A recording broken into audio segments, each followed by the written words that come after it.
Recently, I've been getting quite into game dev.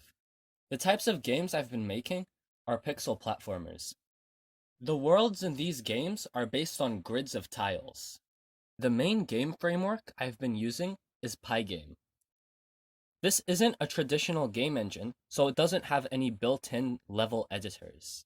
I've been looking for a level editor to use, but I haven't found anything that works for me. The main candidate seems to be the tiled level editor, but in my opinion, it doesn't look very good and I find it difficult to use. So I decided to just make my own. The first thing I did was set up the grid and the ability to add and remove tiles. Usually when you set up grids, you make a 2D array, where each child array represents a row of tiles, and each item in these arrays represents a tile. You can then use these rows and tiles to set up the entire world of your game by iterating through them with a nested for loop.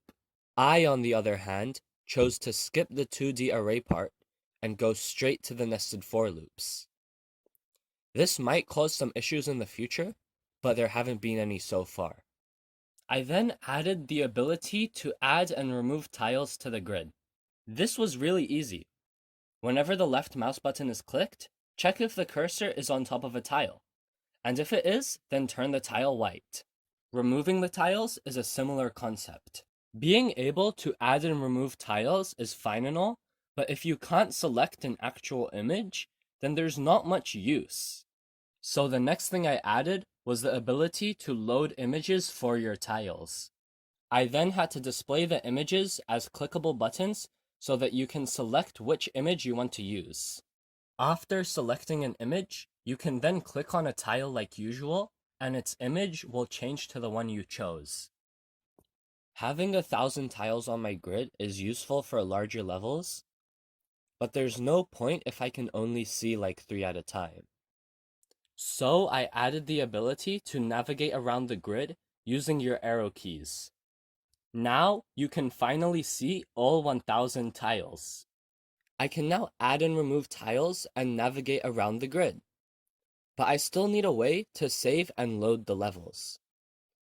First, I created a tile metadata list. I stored the image path and position for the tiles in this list. Now I can just save this list to a file and it's done, right? Wrong. Remember how I said, I, on the other hand, chose to skip the 2D array part and go straight to the nested for loops.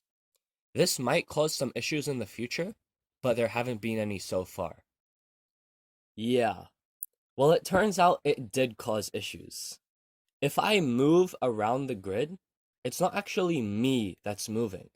It's the grid moving in the opposite direction of the arrow I press, so it just looks like I'm moving. This means that the position of all the tiles are being changed every time I move around the grid. This causes issues when saving the tile's positions, because it's the tile's position on the screen that's being saved, not its position in the game world. Luckily, this wasn't too hard to fix. I just had to give every tile a constant starting position, as well as a changeable position. I then use the changeable position to move the tile around, and use the starting position that doesn't change to save the tile's position in the metadata list. Now I can save the tile metadata list to a JSON file. I need to also be able to load the save file so I can update levels I've previously made. This was super simple. Pygame has a built-in event that detects when a user drags and drops a file onto the window. Using this event, I can access the data within the file and update the necessary tiles on the grid. The editor is officially in a usable state.